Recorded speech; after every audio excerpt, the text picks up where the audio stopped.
Hello friends, welcome to Edwiki Learning channel. Please do subscribe to get more updates on the DevOps concepts. This video is part of the full course AWS DevOps Practitioner training. Please do check the description below to get the link for the complete full course. Without further delay, let's get into the video. Thank you. Welcome back team, and we'll continue the session today. So before that, when you are trying to learn a new concept, let's say you will go back to the recordings of our sessions and you will try to listen it one more time, right? For any reason, let's say you are not able to understand the concept at all. What is your take on, guys? What is your approach then? Let's say there is a 1 hour video and you spent 1 hour, you didn't understand anything out of it. So what is your take on at that time? How do you proceed further now? Any clues from the chart? It's all basically the thought process, right? The thought process in the sense when you are not understanding something, should we be asking someone? Should we repeat the video one more time? That different people will have different thought process, right? How to get out of that particular situation, right?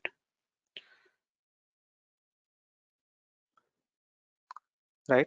So my view, right? Of course, there are different methods to gain more knowledge. The only reason when we are not understanding, though the delivery is proper, probably we are missing some of the basics to grab that particular knowledge, right?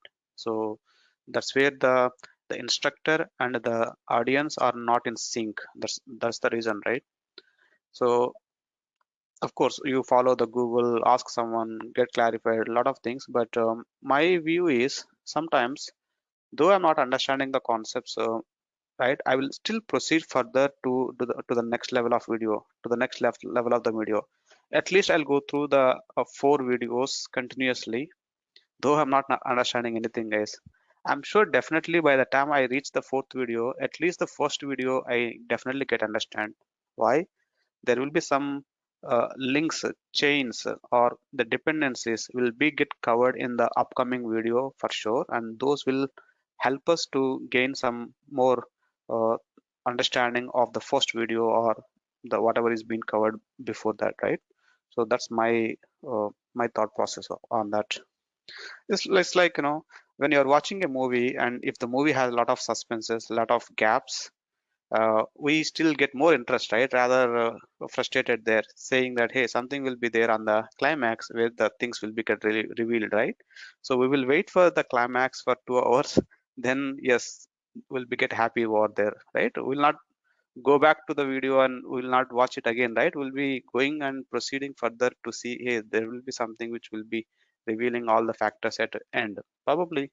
So sometimes the delivery style will be like that also in some of the instructors. So just follow whenever it is applicable for you guys. Okay, thank you.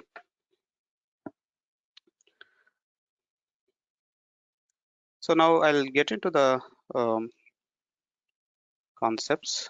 The reason I'm giving this delivery, because if I'm trying to learn something, first I'll try to understand the instructor delivery style, guys. That will help me to go through these sessions very easily. So how many of you can agree, disagree? It's case to case basis anyway.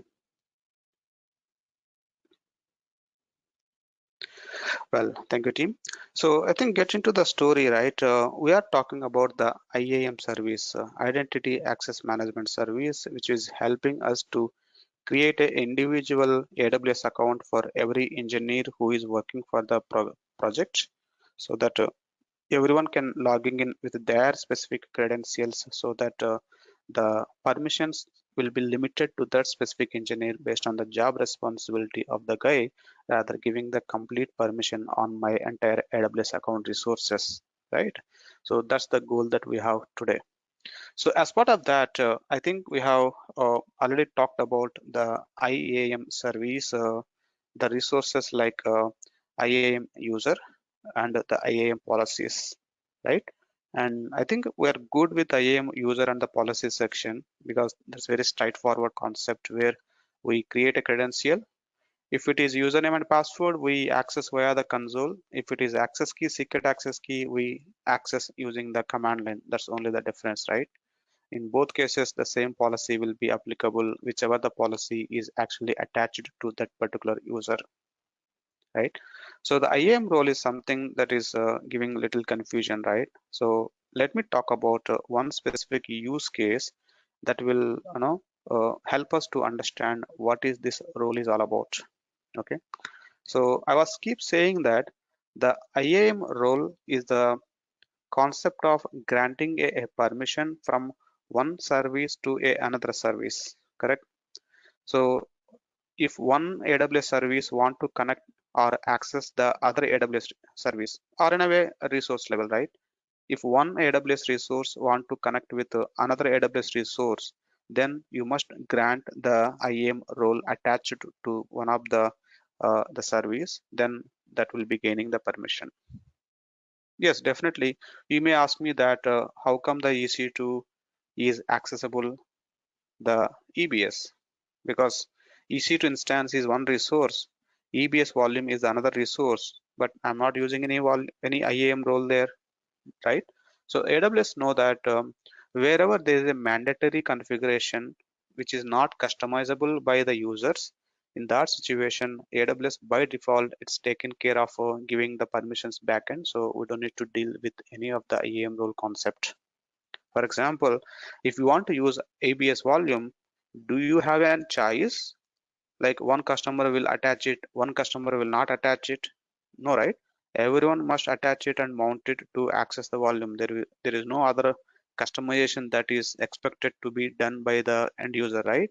So there is no use of providing the IAM role concept there. So wherever there is a customization where the different customers will use different ways, that is where the role is needed. So we can manage what permissions that we wanted to give based on our different business use cases, right? So that's the reason. Now if I take one more AWS resource called session manager. Okay, in AWS there is a service called systems manager. I think this is the fourth service that I'm discussing in AWS after EC2 Route 53 IAM, right? The systems manager is the service which will help us to do some system level administrative activities on our AWS resources, especially on EC2 instances. In the systems manager service, there is a resource called session manager. What is the session manager and what is the advantage of using the session manager? We'll see that now, right? So as of today, whenever we have deployed sorry guys, I didn't share my screen, right? So hope you are able to see my screen now, right? So as of now, whenever we have deployed a EC2 instance, right? So how are you guys accessing this EC2 instance, guys, to run your OS level commands today, right? You open the SSH port in the security group inbound rules, and you use this from your SSH client machines, right? So whenever you use the session manager, right, you don't need to export or publish the port number in the security group inbound rules. The session manager is the concept which will allow you to access the operating system shell within the AWS browser itself. Okay, so that means without you using the security group, without you using the port number 22, without you using the IP address from your SSH client, nothing is required. The session manager will help you to give you the shell, the bash shell of your EC2 instance from the AWS browser itself. When I say browser, your Chrome browser, right, where you are accessing the AWS management console.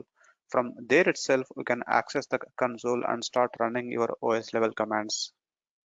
So that means the session manager will give you the browser based shell access from the console itself. So you don't need to use any of the inbound rules security group base. What is the advantage now? Having the session manager in place to, I would say like I'm replacing my putty with the session manager today.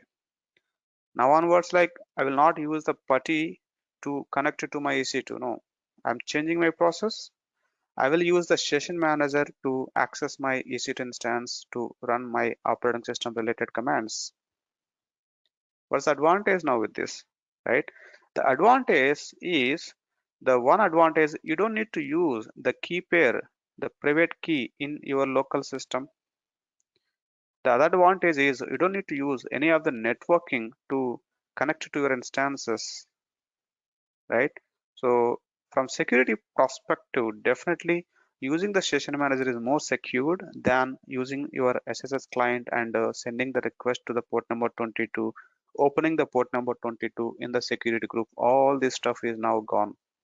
I don't want to go with that route, right?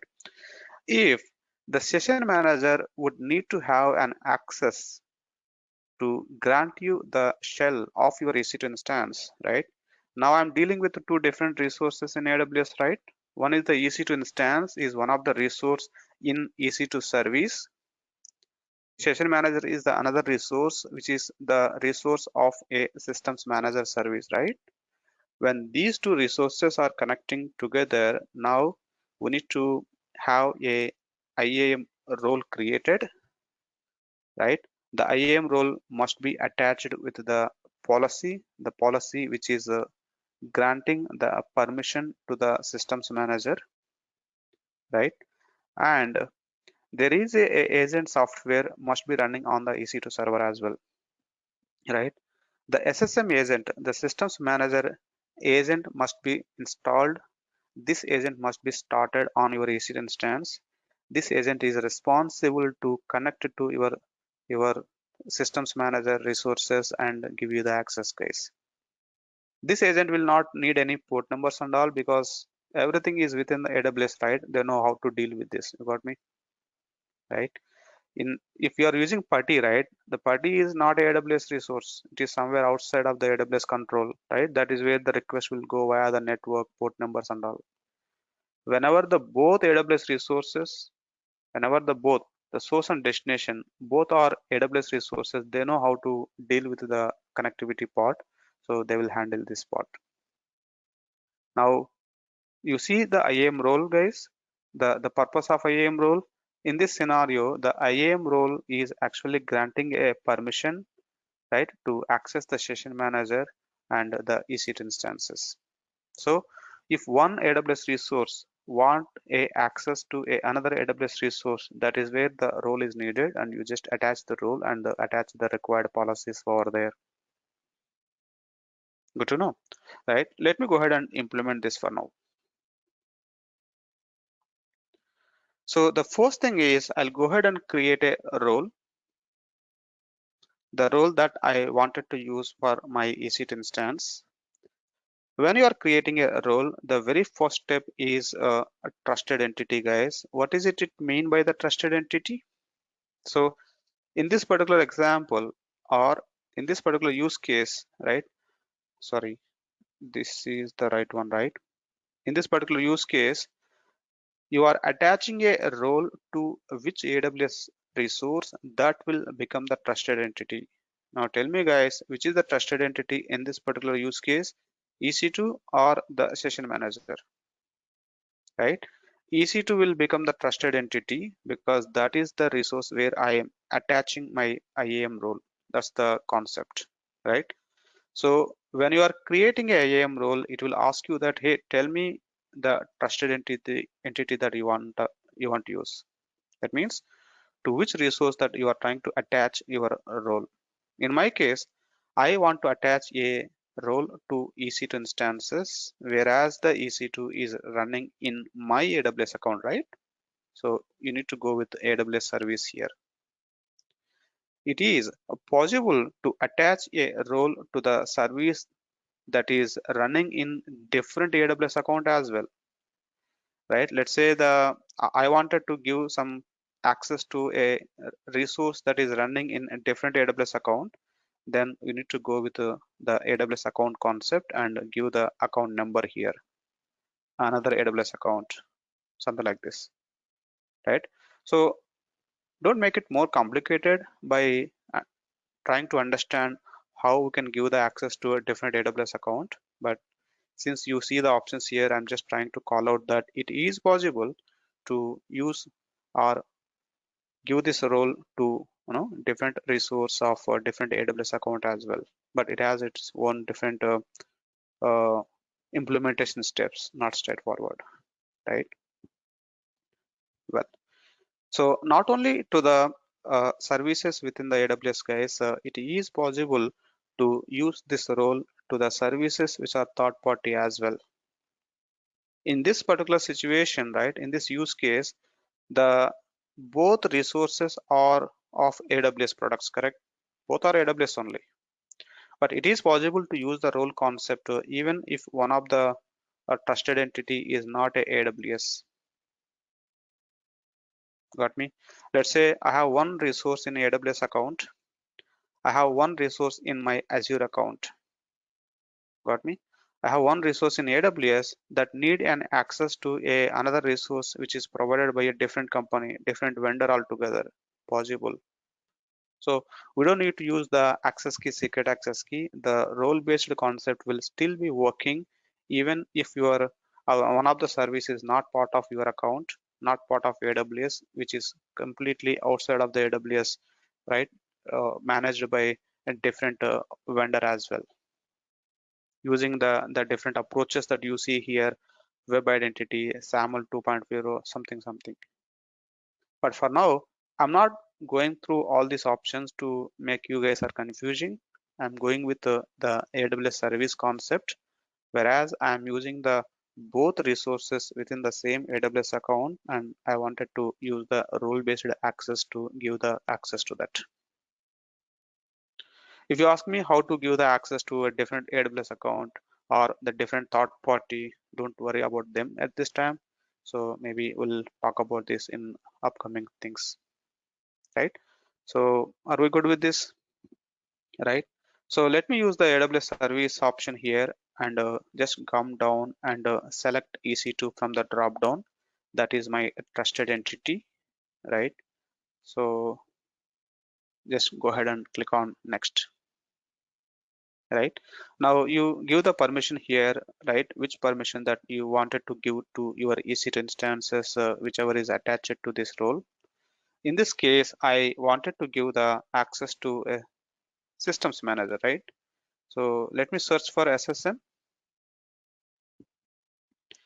So the SSM has multiple roles again. You can see SSM full access and SSM managed instance core and many other guys. Okay. So again, we need to spend some time to see which policy is giving what kind of the permissions to access which resources, right? But for now, let me give the full access so that it will have a complete access to the SSM, right? So let me go to the next. The role name. So this is the SSM. I would say this is the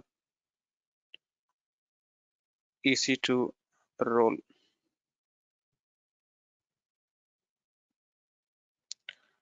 Let me click on create a role. So let me go to the role tab here, guys, and let me see the list of roles. Here you can see there are 34 roles that are currently created, and we can see all the role names here, right? And in the second page, I can see my role that is just created EC2 role. If you click on the role name, that is where you can see the role metadata information along with the role ARN and the instance profile ARN.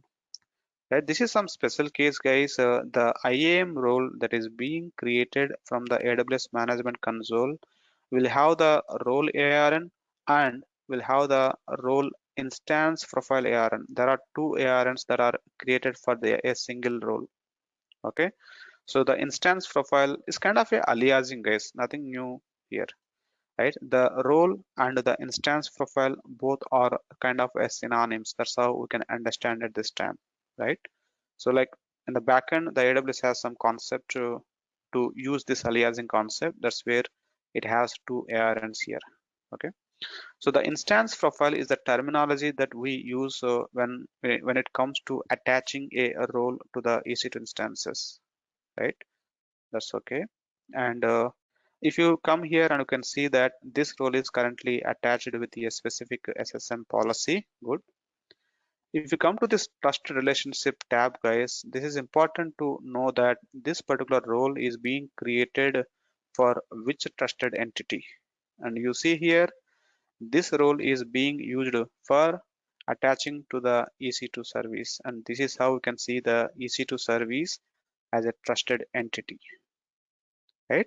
So that means the EC2 is now eligible to access this particular role. That's how the trusted entity is defined in the form of a JSON syntax, right? If you see the effect and the action is assume role, STS assume role, right? So assume role is the terminology that we use in AWS. The meaning of assume role is the EC2 is now assuming this particular role to access certain permissions. That's the terminology, guys. I would say role, assume role, kind of both same. Are we good with this, right? Whenever I refer as a role or I refer it as assume role, both are same. Assume role is just a technical terminology from AWS side, the way how it is working or implemented from the backend, but kind of same, guys. Okay, at this time. Well, the role is created. I would say like assume role is created for my EC2 instance. Even I can use that terminology as well. Nothing harm, right? Now, at the time of me launching a EC2 instance, let me go ahead and launch one simple EC2 instance for testing, right? So I'll just go to launch instances. Let's say this is the test server that I'm trying to create. Attach a AMI instance type. Again, guys, we already familiar about the golden AMI, right?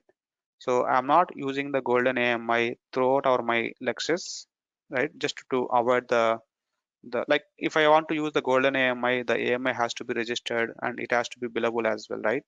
So usually I will not keep the golden AMIs available in my systems or in my account. So I don't have any golden AMIs in my account at this time as well. The one which we created previously got removed as well, right? I deleted the resources. So throughout our practices, I will be using the AWS provided the default AMIs only. But you all understood, right? If when it comes to the real time, we always use the golden AMIs only to create instances. But most of the times, after we understood the concepts, I will be still going through the default options only because that's very easy for me to create an instance quickly and focus on the concept that we are trying to target. Are we good, guys? Because following all the best practices in every lecture will be a time consuming because we need to go with the actual standards, right, implementing the resources with the real-time standards every time will eat up the time there itself. Got me? So we'll quickly go and create with some defaults and we'll focus wherever we wanted to learn more concepts on that, right? So with that, I'm just going with the default AMI default instance type and let me choose one key pair over there and let me choose my existing security group, right? And somewhere you can see the advanced details section here. In the advanced details, you can see that the IAM instance profile, as I said some time back, IAM role, IAM instance profile, both are same, right? You see the IAM role that you created for EC2 as a trusted entity in the drop down here. Now you select the instance profile from the drop down which you wanted to attach to your EC2 server. That's it. Just come down and create a server. Don't worry about the remaining options, whatever I have not filled in this form, guys. Just launch instance.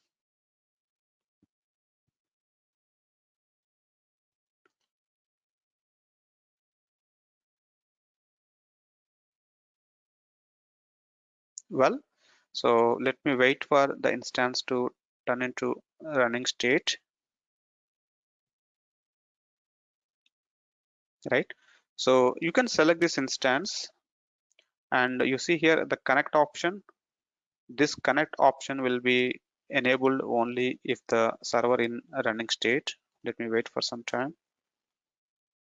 Now you see the connect option. Let me go there. And the connect option is telling you that the different ways how you can connect to this EC2 instance. You see the third option here, the SSH client. This is what I was using so far, guys, correct? So if you are using the Mac laptops, I used to say that run these commands to connect it to the instances, right? That is just giving you the steps here, right? And you see the command here. And if you're using putty, yes, I'm just providing the key in a different way, right? That's fine. Now you see here the session manager tab as well here. This is what I'm trying to, right? Because this EC2 instance is attached with the IAM role, whereas the role is attached with the SSM policy, that is the reason where the session manager is active, and it is now allowing you to connect it from here as well. Now you just click on connect.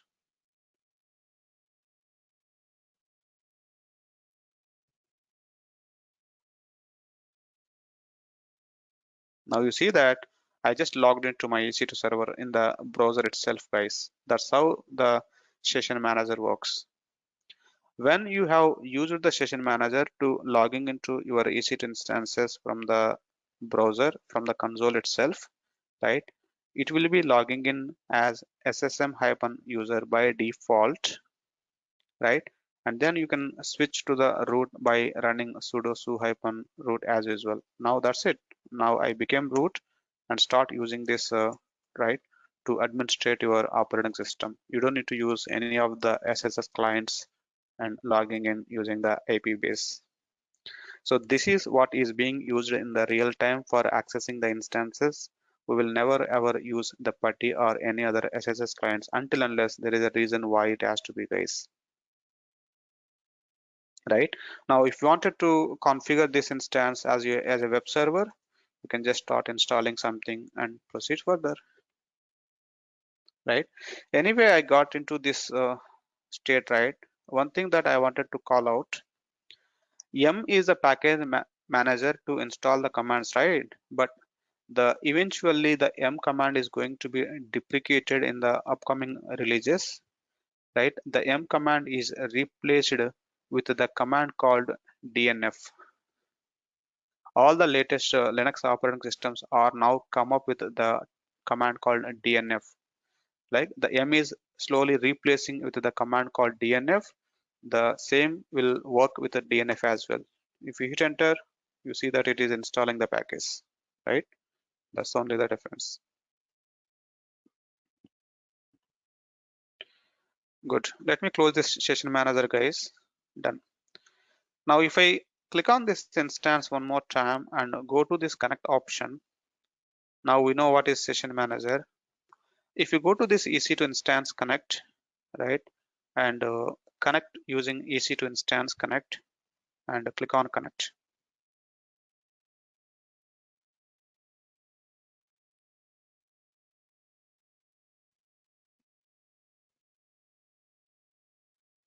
Now I'm trying to logging into the instance using instance connect option, guys, and you see here this is connected using EC2-user by default. You may be asking me now, then what is the use of session manager concept? Whereas the instance is now available for login in the browser itself using this instance connect as well, correct? Because here I have shown you how to log in using instance connect using session manager. Both things I have shown you. Both are giving you the shell in the browser itself like this, right? So one significant difference at this time that I wanted to call out is the instance connect may not work all the times.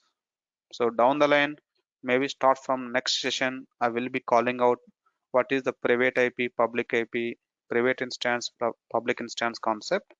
So this instance connect will not work for all the instances, right? That's the reason we'll not use this instance connect option to access the instance, guys. Rather, we will use the session manager only, which will be working always for all the instances as long as the role is attached. Good. Yes, the session manager is applicable to access right all of your EC2 instances, right?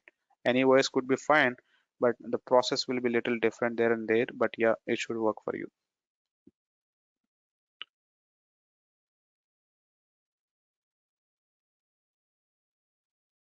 Well, so let's say I have the existing EC2 instance, right, which was running uh, before I created a role. So if I go to this instance and go to the connect option here, guys, and you see that the session manager is showing that cannot connect to instance. What could be the reason? The reason is this instance is not attached with the IAM role, so it does not have a permission and it is not helping you to connect, guys. So this is the error that you see usually if your instance is not having the correct role. Okay, but it is possible to attach a role even if the instance is already running, right? Select the server, go to actions, networking, sorry, security, modify the role. This is where you can attach a role, then it should work. But note that if you have attached a role after the instance is in running state, then it may take some time. It may not work immediately, right? So it may not work immediately, guys. It may take some time, could be a 30 minutes as well sometimes. So we need to wait for some time until AWS is replicating these changes behind the screen, right?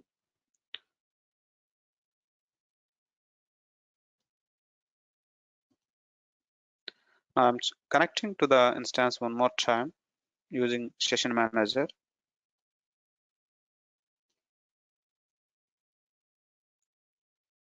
right? So let me do a system CTL status Amazon SSM agent, right? So I was saying that the agent has to be up and running, right? In order to have the session manager to be working. Amazon SSM agent is the agent name or the service name that must be running state, guys.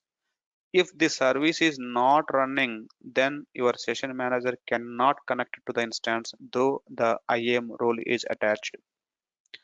Most of the cases, the Amazon SSM agent will be set to start automatically in all of your in-seat instances.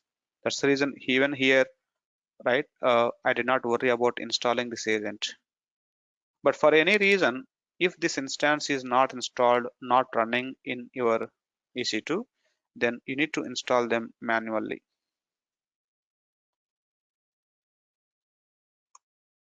right? So in this case, it is already installed, but if this is not installed, right, you need to install and start the service, then only the session manager can connect to the instances or else no, right? The the party can continue to connect to this EC2 instance irrespective of the SSM. Why? The SSM is all about giving the connectivity to the session manager services, nothing to do with your party, right? The party is using the SSH services. SSH is listening on port number 22. That is a different case altogether.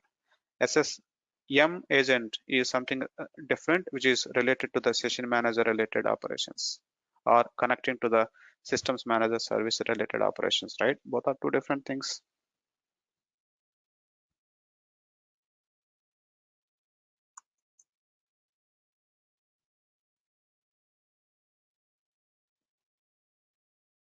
Right? So as I said, the Amazon SSM agent is by default installed, and by default this is set to enable automatically. That means the system CTL enable is already enabled on this service. So even after the system gets restarted, your SSM agent will be restarted automatically, right? Again, if not, you need to configure it to make it enable automatically, guys. Yeah.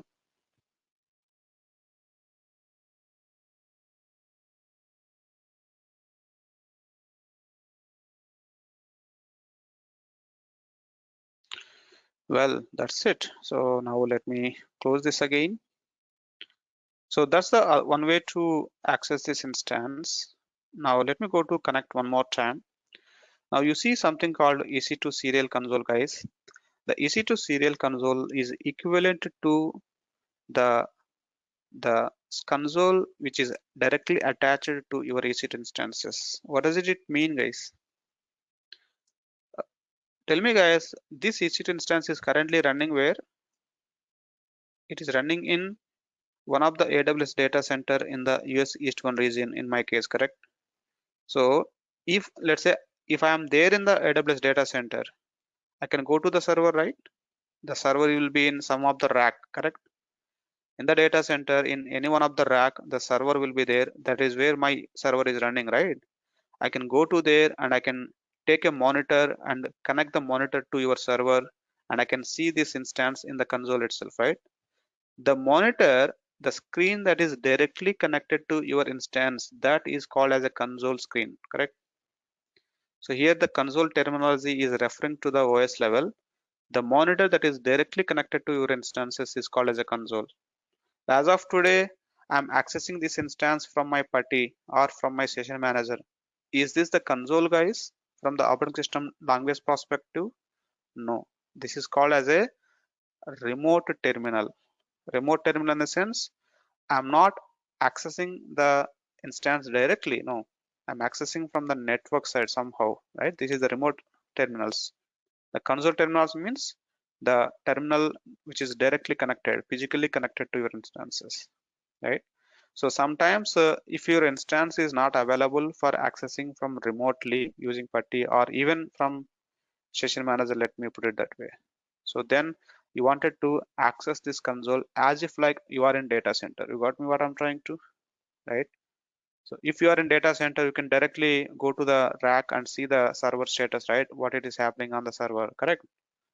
So if you wanted to get that kind of the screen, you can go to the serial console option. But if the serial console has to be supported, because the serial console option will not be supported for all the instances, no. It is supported only for specific instance type. Let's say T2.micro is not supported. That is the reason it is not giving you the option here. Whichever the instance types are supported to get this serial console option, right? So we can access the server even from serial console tab as well, which is equivalent to the way how you see the screen if you are inside a data center. Good. So I'm sure most of the case this will not work because this is the option works for only specific instance type, not for all the instance types. So mostly we will not use these options anymore. Are we good with this?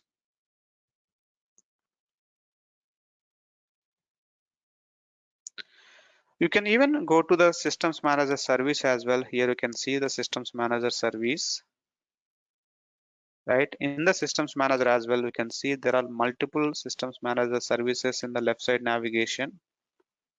We are not dealing with all of them just like that today. Out of them, there is one called session manager. Click on the session manager there. Now you see that start the session. If there are some EC2 instances, right, which are having an access to the uh, session manager using the IAM role, then we can see those EC2 instances in the drop down here. You can select the server and click on start session.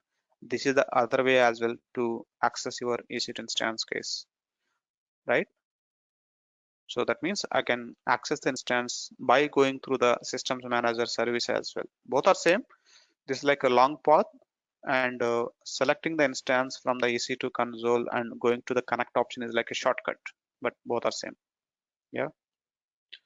Like here also I can select the server, go to connect session manager, right? Both are same. This is just a shortcut, and going through the systems manager is the actual path. Good. Now let me take one of the server.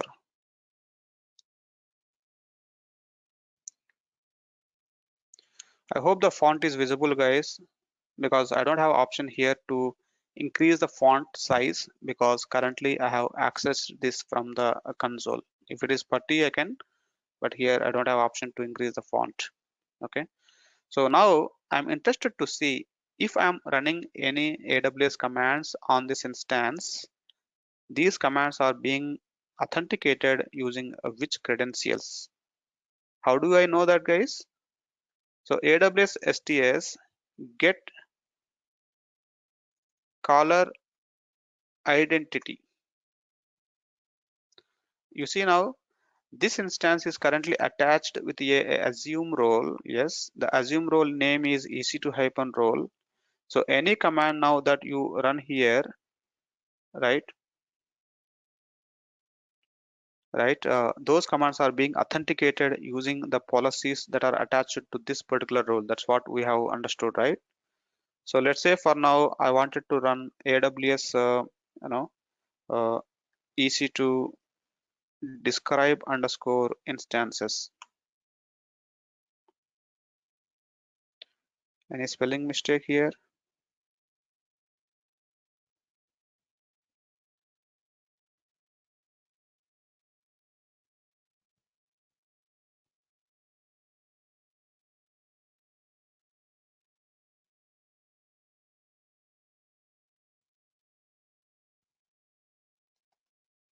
Let me copy from here. Let me paste it here.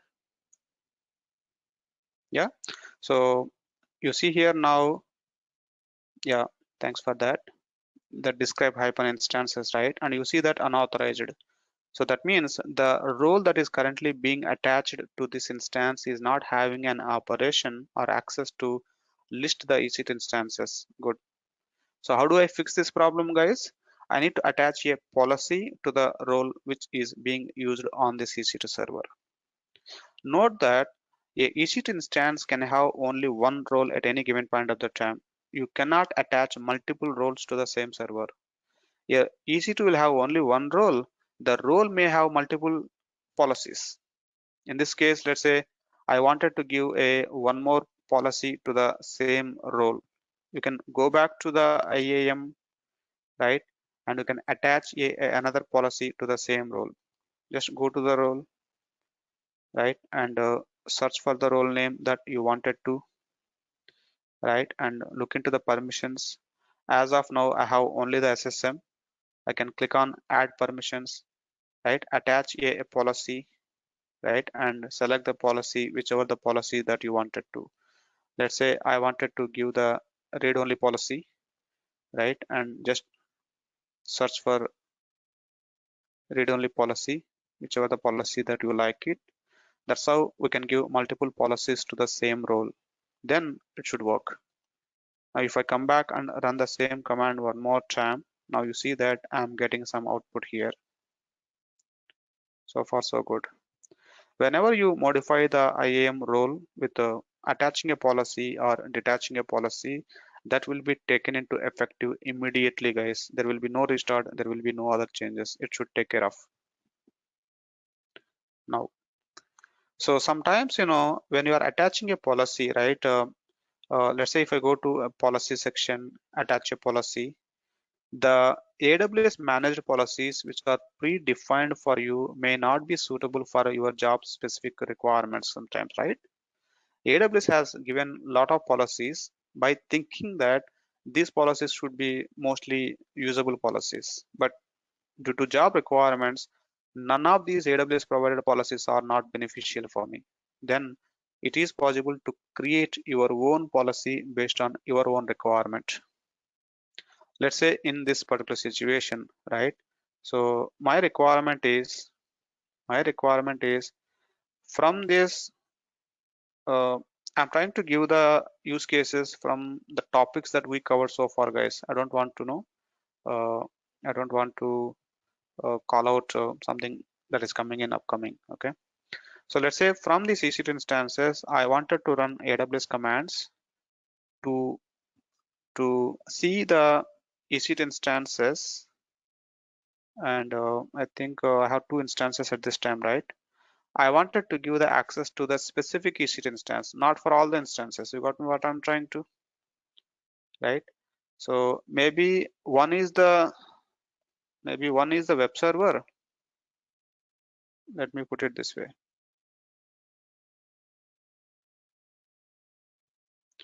One is the web server and one is the test server, right? Maybe as per the job requirement, right? So I want to give the access on the EC2 server to run some AWS command only to do some manipulations on the web server, right? We should not give the access to the test server, whatever is running there. You got me what I'm trying to? I mean to say, in the real time when you go, right, there will be hundreds of EC2 instances that are running in. I don't want to give you the access for all the 100 servers. Out of 100 servers, maybe 10 servers is related to your team. Another 10 servers may be related to another team. Another remaining servers may be related to different team, right?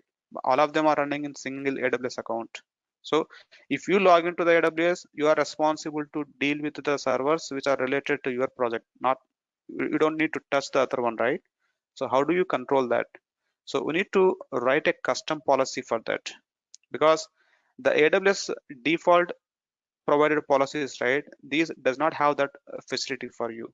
For example, if I search for the policy related to the EC2, either it is giving the full access or giving the read-only access for all the servers. But I need a policy to be specific to the server, right? To the specific resource. In that situation, just go to the IAM policy tab, click on create a policy.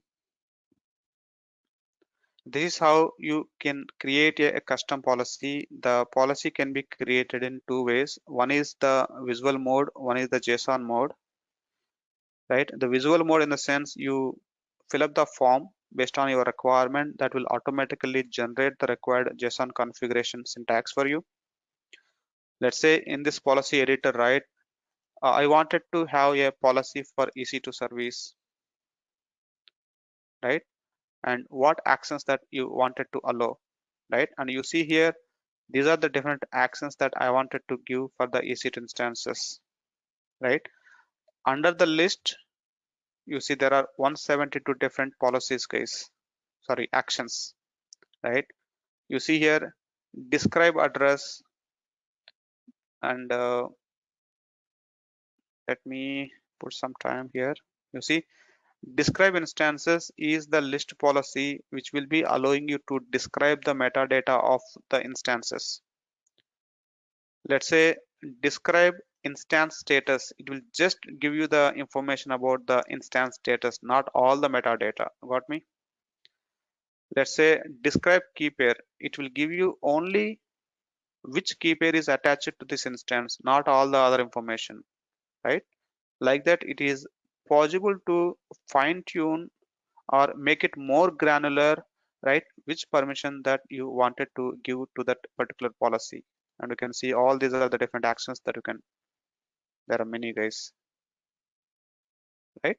Most likely there is no harm giving the all list permission, right? Because list permission is mean that read only permission, right? Anyone can come and see the information. There is no harm. So let's say, let me give the complete list permission option. I'm giving all the 172 permissions so that the user can see all the metadata of the instances. Good, right? Now, if you look into the read permission again here, there are 35 different read permissions are there, and you can look into this list of permissions and take a decision which you wanted to give,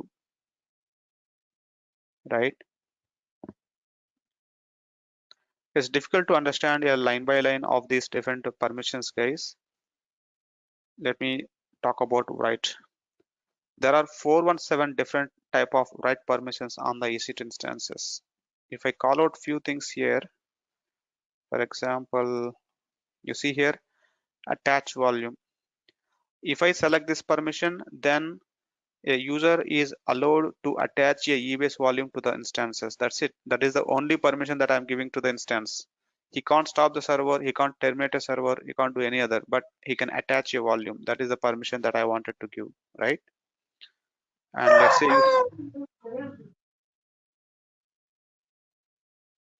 I'll keep you on mute, guys. Thank you. You see here, copy image. Remember, I've shown you that a user can copy the image from one region to another region, right? Correct? So that's what I'm trying to. Yes, the user can copy the images. Users can copy the snapshot. Like that, there are different permissions are there. You see that create image, a user can create a AMI of the instance, right? Create a key pair, users can create a key pair, correct? So there will be option as well like terminate a server, stop the server, all those things, guys, right? Delete a key pair, everything will be there. So based on the job responsibility of engineer, we need to describe or we need to decide which permission is more suitable for him and go and select that from the list, right? That's what it is.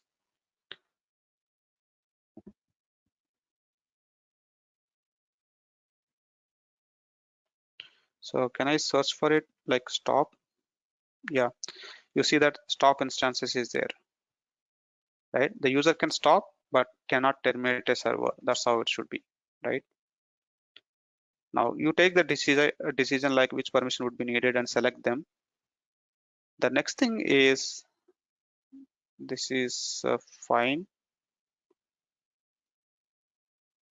Yeah, here we see that the resources tab. So for what I did, if I go to the top, right?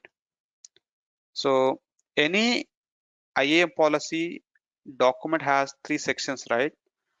Right. One is a service. You are trying to create a policy for which service, and I selected it as EC2. The second thing is action. What action that you wanted to give? That is the action field that is selected here. The other thing is a resource, correct? So this is where you need to tell the above selected actions are to be applicable for which instance exactly, which resource exactly. You wanted to give this stop instance, attach volume permission, all this to the specific EC2 or to all the EC2, correct? So here in the resources tab, if you say all, then the above said permissions will be applicable for all the EC2 servers. If you wanted to give those permissions for a specific EC2 server, not for all the servers, then you need to go for specific and give the ARN of that specific instance, guys. You see now, this is asking, hey, give me the ARN of that specific server. If you give the ARN of the EC2 instance, then pretty much that will be applicable to that particular resource only, not for all the instances. Got me? Let's say here it is asking you, hey, tell me, right, for which EC2 instance you wanted to apply this permission. If you say any in this account, it is applicable for all the EC2 instances. And you see that the ARN, the way how it is considered automatically, ARN AWS EC2 star means any region, and at end also it is giving star. That means any EC2 is fine. If you don't want to give this permission for all the instances, you want to be specific, click on add ARN and give the ARN ID here. You can copy paste the ARN ID here if you know, and this is the format how we need to compose the ARN ID. If you don't know what is the ARN ID of the instance that you are trying to, then just select it from here. I have the instance that is currently running in this account, right? Uh, what is the instance, guys? Web server, right? Let's say, right? And you see that the ARN is composed here. Click on add ARN so that that ARN will be added so that the permissions will be applicable only for this specific web server, not all the servers.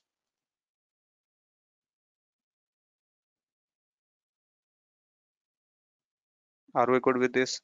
So the reason why I'm spending some time, right, I'm trying to explain the process here because I can't create a custom IAM policy for all the different use cases that we have in a real time, correct? So I'm trying to explain the way how we can create a custom policy and the process. So tomorrow, based on the requirement, how you want it to, we can follow this and can create a policy accordingly,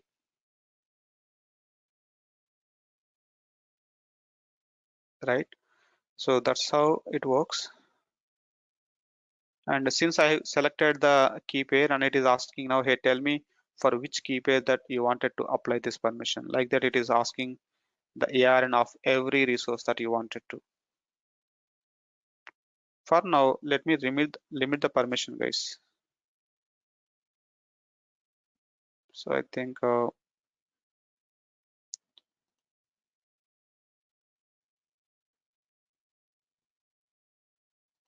I'm removing attach volume.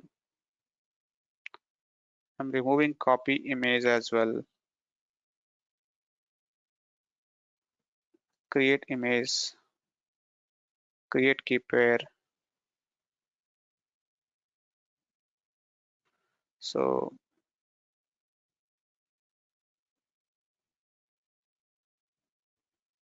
yeah, still it is asking many. So for now, what I do is let me click any in this account for rest of the items. The reason as of now we did not talk about what is VPC and all, so I don't want to go with that. So for now, let me use everything as all except for the instance. So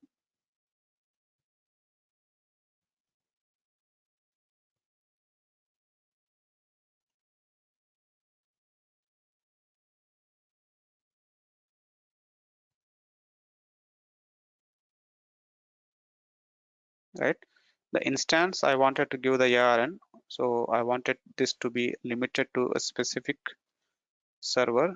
Maybe I want to give the access to US East 1 region.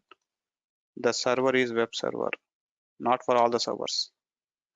Click on add ARN. Now you can see that the specific server ARN is created. The remaining I wanted to give for all.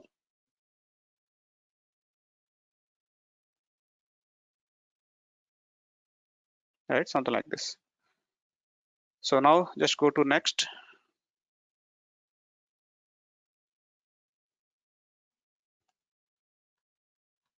Anything is missing out here?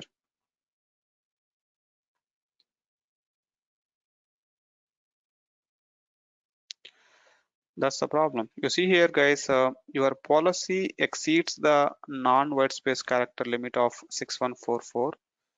So it says that, hey, you cannot create a JSON policy with more than this many number of characters. So here I went for more customization, right? It is trying to create a very big JSON document, and it's saying that it cannot create a JSON document with more than this many number of characters. That's the limitation that I have in my AWS account, right?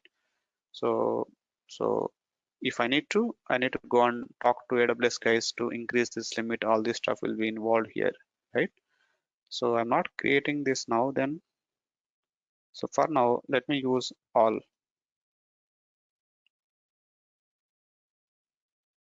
Okay.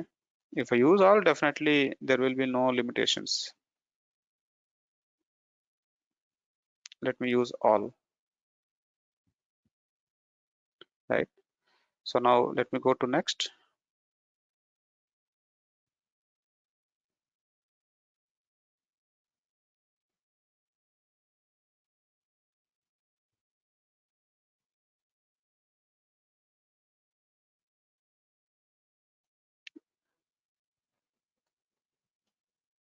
So still it is exceeding the quota, guys. Why? Let me refresh. You all understood the quota, right? I think we talked about the quota already. Every resource will have a quota. So we cannot create more than the quota what is AWS is provided. So as I'm going with the more customization, it is giving a big JSON and the quota is increased. So now what I do, right, since we already familiar how to create a custom policy, now rather me giving more customization, I will simply go for all the actions, right, and all the services. Let me go to the next, so that it will be creating a very simple JSON for me, right? The policy name, let's say this is it EC2 custom policy.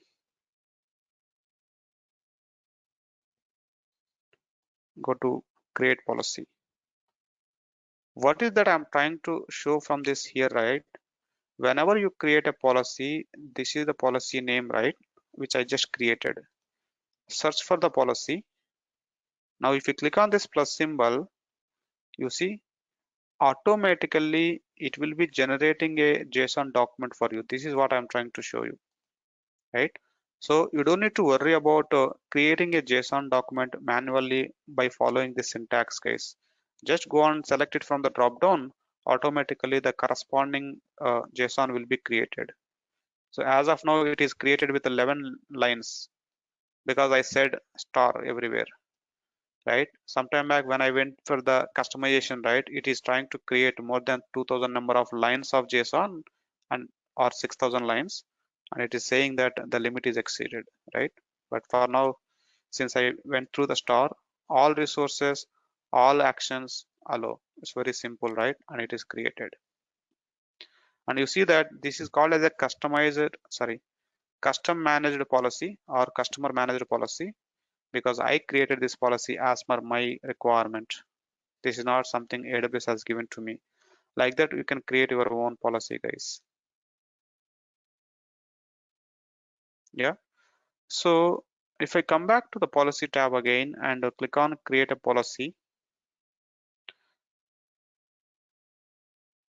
right?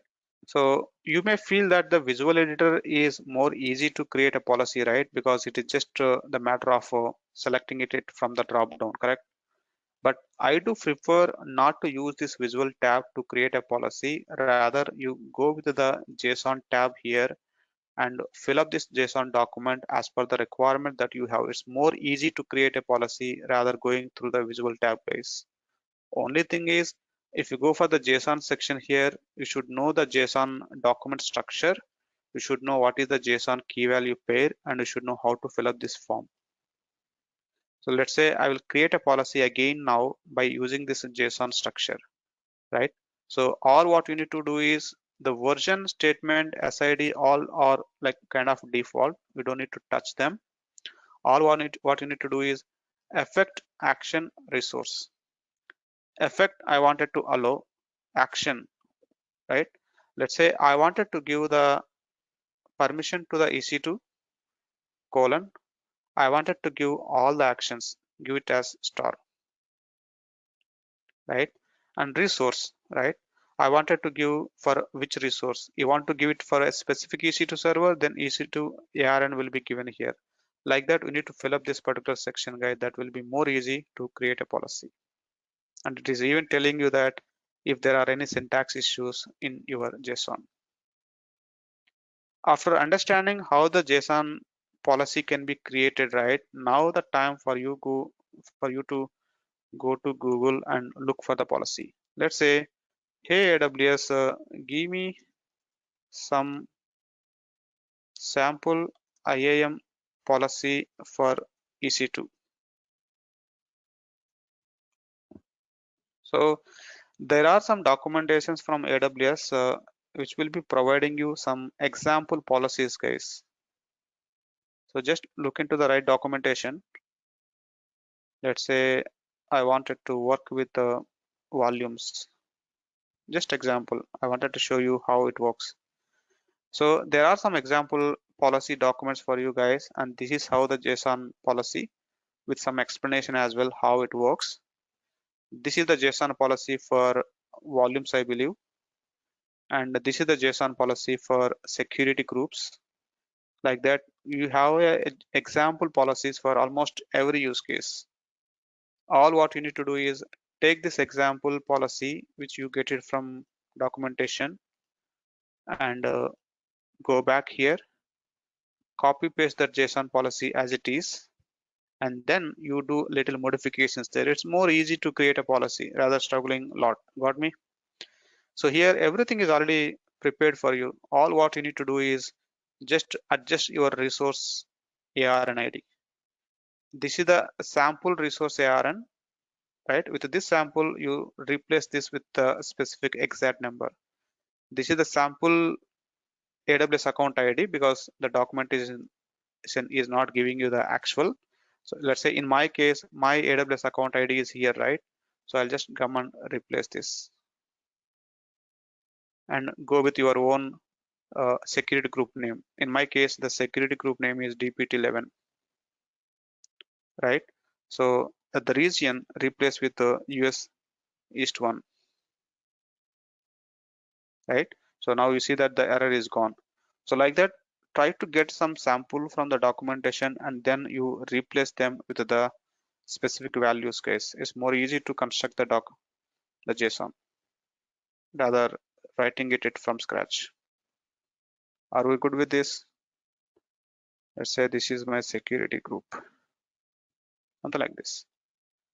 If you still feel that this is a little difficult to write a JSON policy, understanding all these different things, right?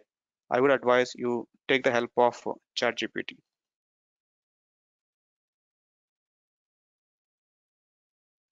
Because going through the AWS documentation and getting it one is again time consuming, where we need to read it and understand it, right? So hey ChatGPT, can you give me IAM, sorry, AWS IAM policy to stop EC2 instances.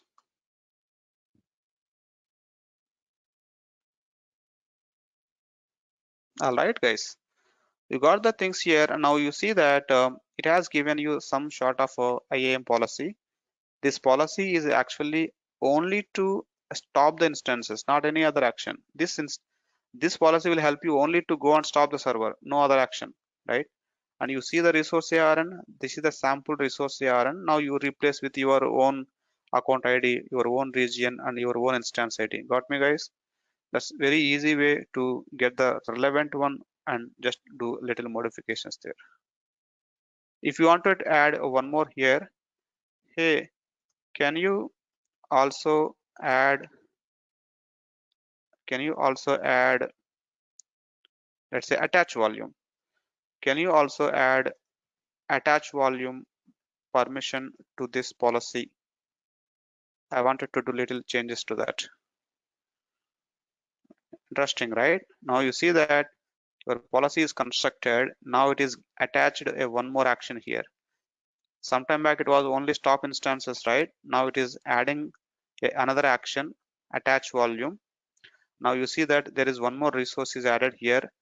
Here it is telling you which volume that you wanted to attach. It could be any volume, then you replace this with a star mark. That's how you can do little tweaking there, but you will get exact one.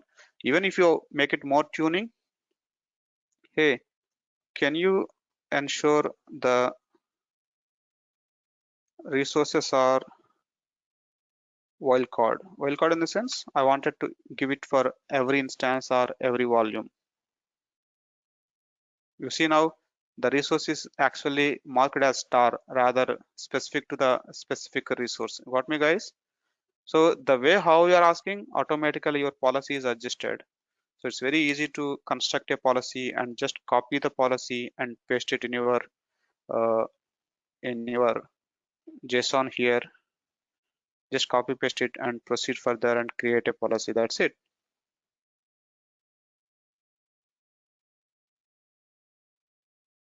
Policy name, create a policy. So that's the reason I used to say that learning the DevOps related concepts is a little difficult, but while you are working in the real time, it will be easy, guys. Even now, to construct a policy is very simple. I can just take the help of ChatGPT and do little tweakings there. But during the learning time, we should know what is action, what is effect, what is resource. We need to understand every line by line, right? So learning is difficult, but working is easy.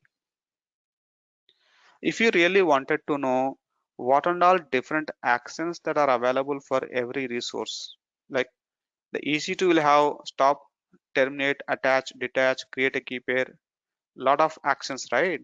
If you wanted to know what and all different actions that are available, you need to refer through the AWS documentation again.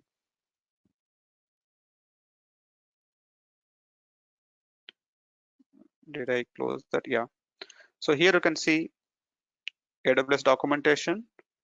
Let's say go to your EC2. Here you can see API reference documentation, and here you can see actions. And these are the different list of actions that are possible for your EC2 guys. There are, you see, create image, all these things. Of course, the same actions that I used to see from IAM as well. If you go to create policy, right? If you go to visual tab and select EC2 over there,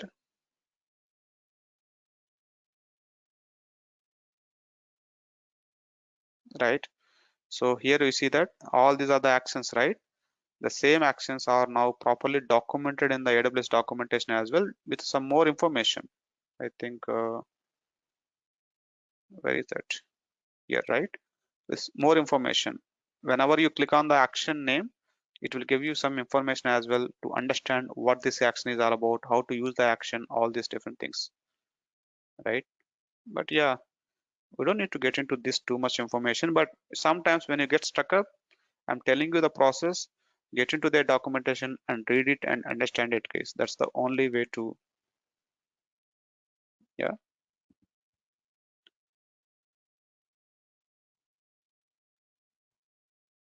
Well, so that is how we need to create a IAM policy. And I would advise just take the ChatGPT help and create a policy whenever you wanted to make your own customized policy, your requirement, guys, and just do a little changes to that.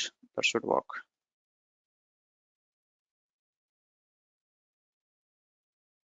Are we good with that?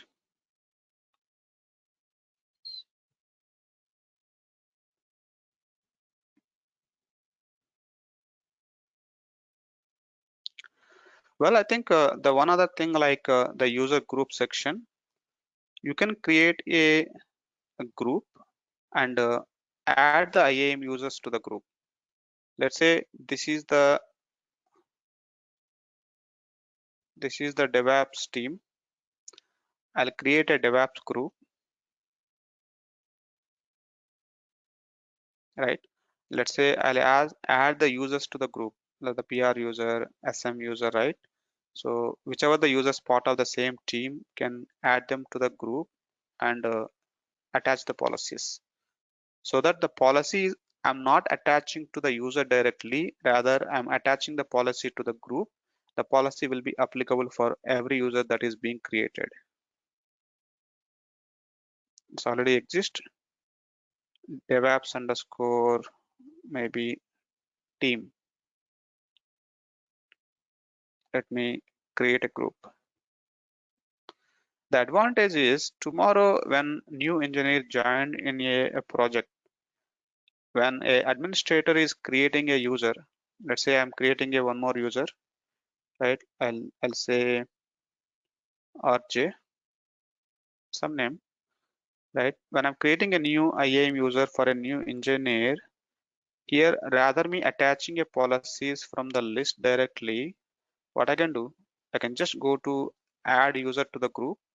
I'll just add to the group. That's it. I don't need to worry about attaching a policies, guys.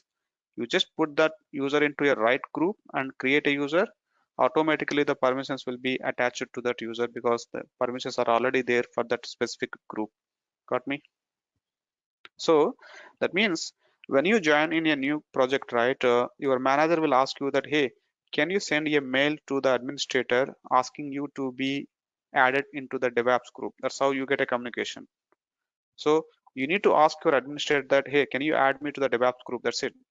Automatically, they know what permissions needs to be given to you because the permissions are already added to the group level. So that way, you don't need to tell exactly, I need a EC2 access, I need a Route 53 access. No, nothing. Just tell that I need a DevOps access. Make sense, guys? So that they will add you to that DevOps group directly. That's how it works.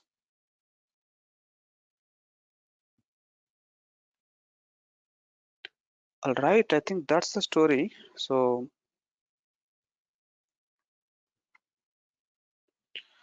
So I don't want to jump on to the new topic altogether today, guys. So I'm not doing that today. So initially I planned for S3 as well, but I'll cover this S3 in the next lecture.